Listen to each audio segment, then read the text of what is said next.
abu na uku cikin ka'idoji da malamai suke ambatawa akan ka'idoji na abin da ya shafi tarbiyyantarwa shine akwai at-tawazun fil manhajil islami. Ya zamanto kina da daidaito, ma'ana kina da tsayawa tsaka-tsakiya akan duk abin da ya shafi koyarwa da zaki yi mawa danki.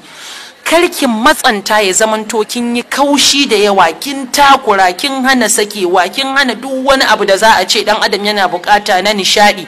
Kuma karki bai 'ya'ya sasakai kamar goyon gauro. Kusan goyon gauro ko shine ba bari ba dena, duk abin da kai daidai ne. A'a, ba haka ake so ba. Ana so ya zamanto ki komai da zaki tsaka-tsakiya, domin addinin musulunci addini ne na wasatiyya. Allah madaukakin sarki ya ce wa kadhalika ja'alnakum ummatan wasata. Allah madaukakin sarki ya sanya al'ummar annabi Muhammad sallallahu alaihi wasallam al'umma ce wadda take ta tsaka-tsakiya.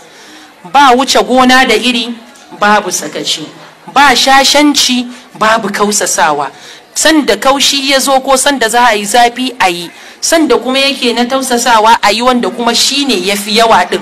Domin matsawa da kausasawa idan ta yawa ba a samun abin da ake so a samu. Allah madaukakin sarki yake cewa da manzansa فبما رحمة من الله لنت لهم ولو كنت فظا غليظ القلب لانفضوا من حولك. Allah madaukakin sarki da ya tattaro zukatan sahabban manzo Allah sallallahu alaihi wasallama ya sanya su suka kewaye shi, suka kaunace shi, suka bada rayukan su fansa gare shi. Farin cikin su ya zamanto shi. Allah ya ce fa bima rahmatin min Allah linta lahum.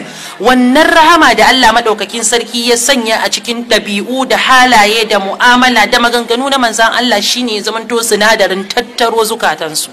Da manzo Allah ya kasance mai kaushi, mai kausasawa, da ba su zo sun samu nutsuwa, sun zauna a kusa da shi, sun sake da shi har suka karbi sakon Allah madaukakin sarki da ya aiko shi da shi ba.